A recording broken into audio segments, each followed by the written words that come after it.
looking back on what we've done right and things that we've done wrong. I'll start out with what we've done wrong or what we've done because there's only a few things that I would actually admit. One of the things I got a little bit lucky, and I found a spot where we can keep our trucks and we can keep our dumpsters. And I didn't have to buy a building. I didn't have to. It was a pretty good lease, and I still have it. That's where we're standing right now. It worked out pretty well for me. It's a nice. I call it the yard. It's a yard that we can work to.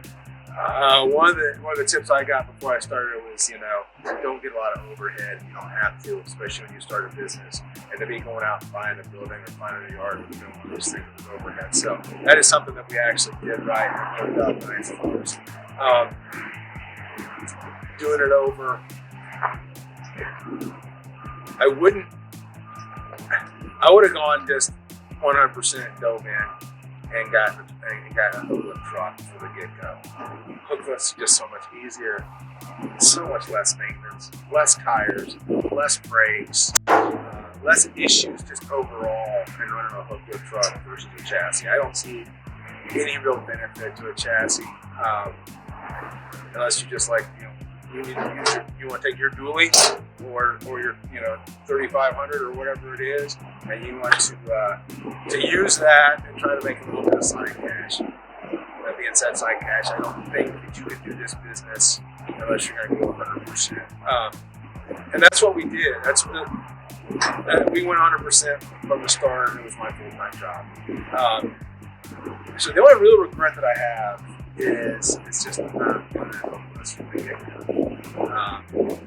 Now the things that we've done right, we jumped in, we spent money on marketing. The first year that we were here, we jumped up to #1 in our region when it comes to Google searches. That was through time, that was through effort, and of course there was some money involved in that. But there's no regrets involved in that. We worked hard to get the SEO up to where it is, and it's like investing in your house, right? I mean, that's money well spent. You're going to get it back out, but it takes some time. It takes some time to see that. You're not just going to jump in here and become, #1 in your region. We know some of the little secrets that it takes when it comes to Google.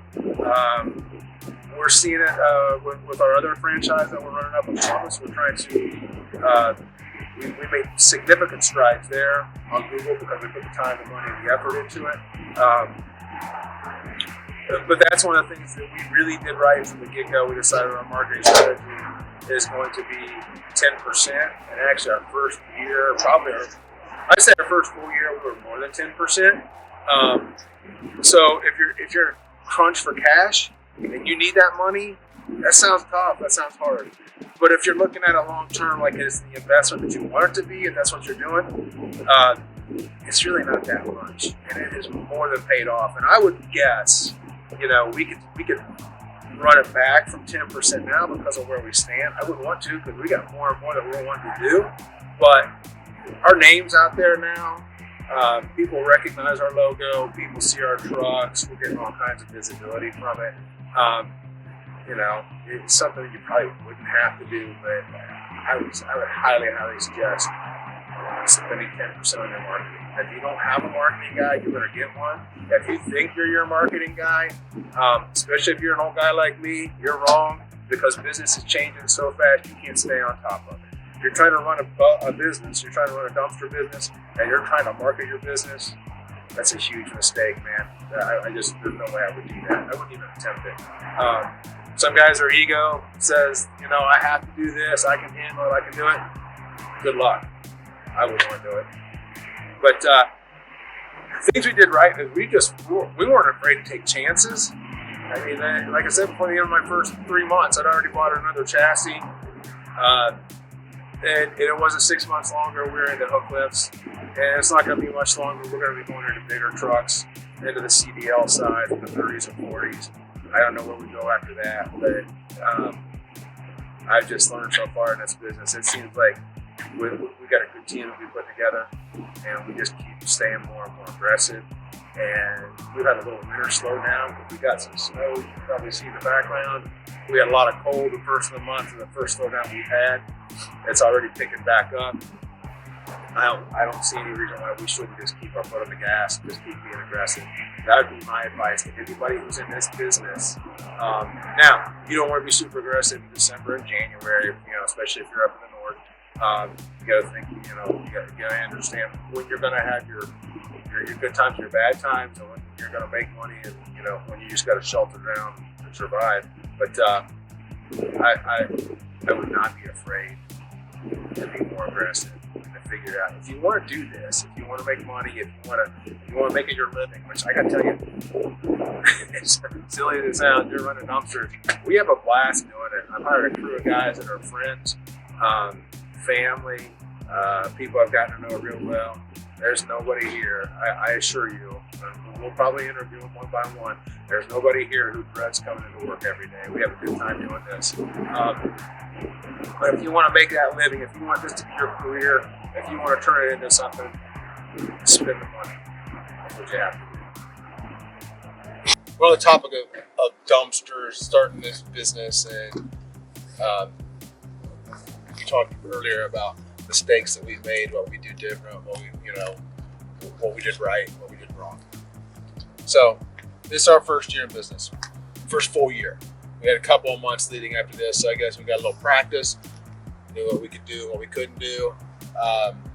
Our first year in business, first full year, this is on our P&L and our QuickBooks, $326,935. Talked a couple times in some of the other interviews, we talked about marketing.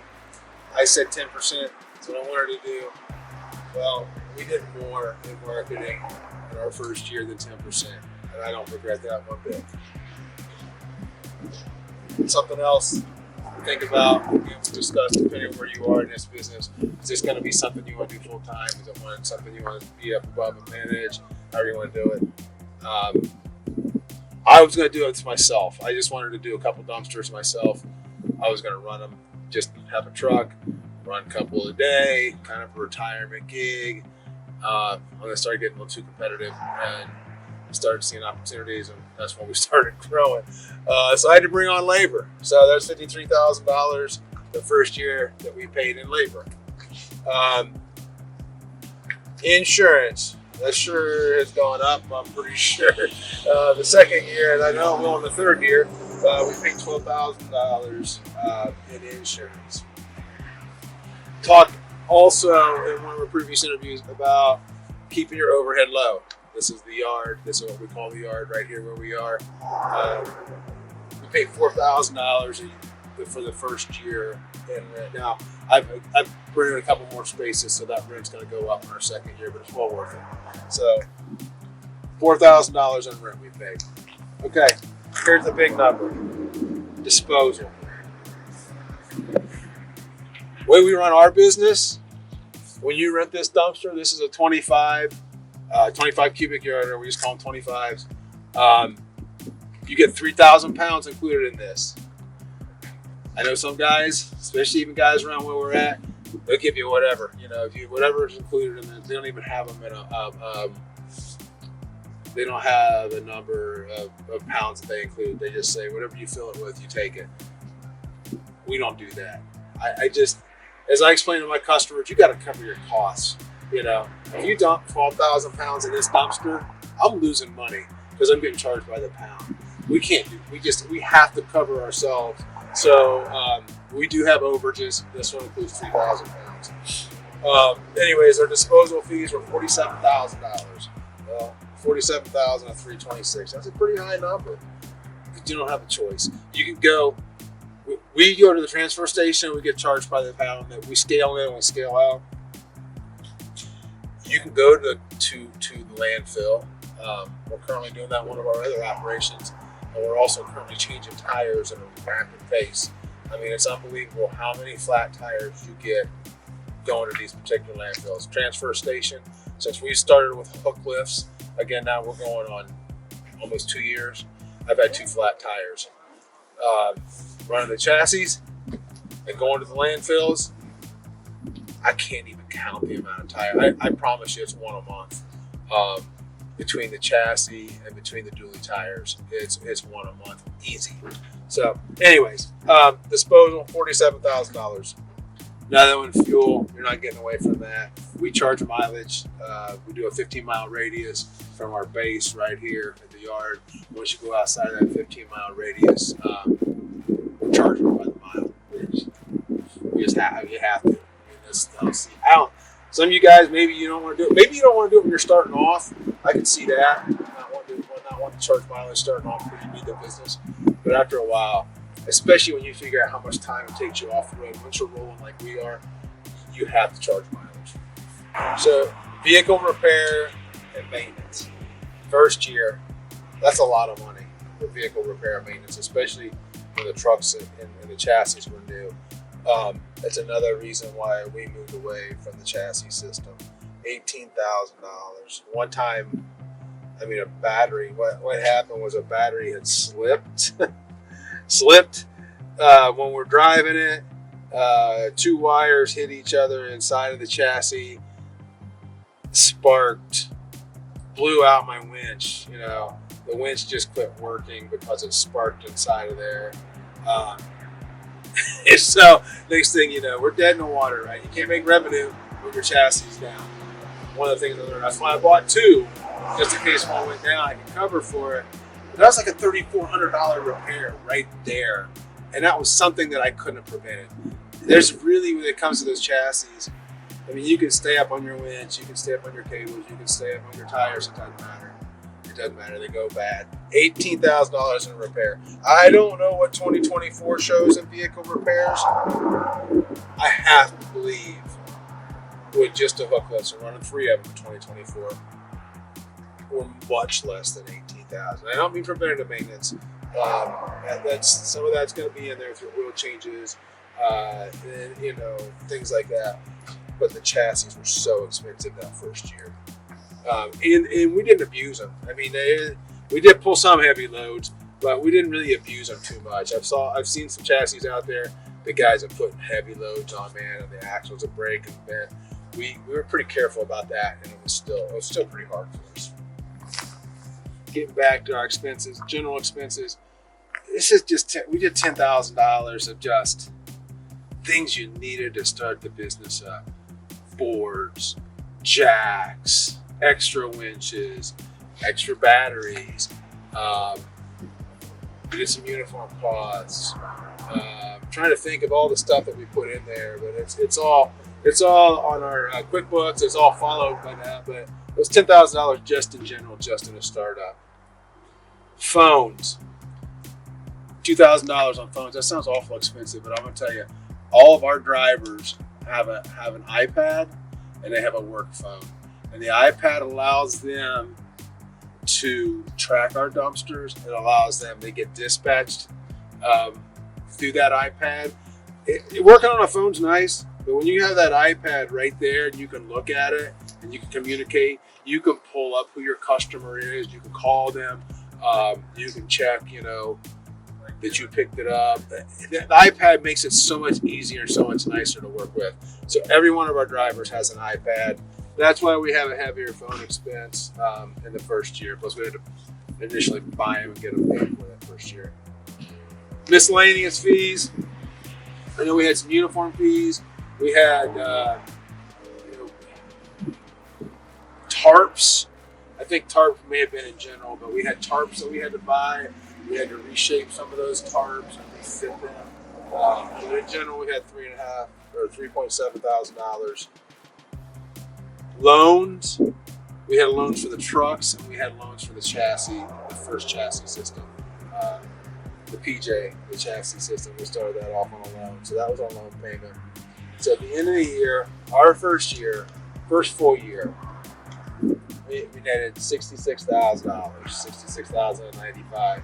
Now I know these are general numbers, so if you're gonna say, well, that didn't add up exactly, you can check in the comments. We can get you the receipts if you want to see them. It's close enough.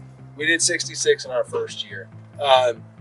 Could I have just done it myself and not had to pay some of this labor expense and maybe made a little bit more money? I probably could have. Again, in fact, yeah, if I'm going to grow the business, I can't drive the truck. It's just too hard to drive the truck, pull over, book a dumpster, whatever. I made the decision. I don't want to say too early, but I made the decision. I'm better off answering the phone and managing the business than I am trying to drive a truck. So I just go hire a driver. And fortunately for me, I'm hiring friends and family who makes it fun. But this is your first year for us. The only thing that separates us, we rank so well with our webpage. Again, we have a good webpage. We have a good name. That's something we can talk about in another video. But our name and our logo and all that really helps us, sets us apart. It's your marketing, your name. I do believe the color scheme helps. A little bit different than other people. Although I am starting to see more of these bright green dumpsters out there. It's all a plus. But yeah, end of the year, first year, when you're not really supposed to do too well, we did $66,000. And 2024 was even better, and 2025 is going to get even better than that. So that's it.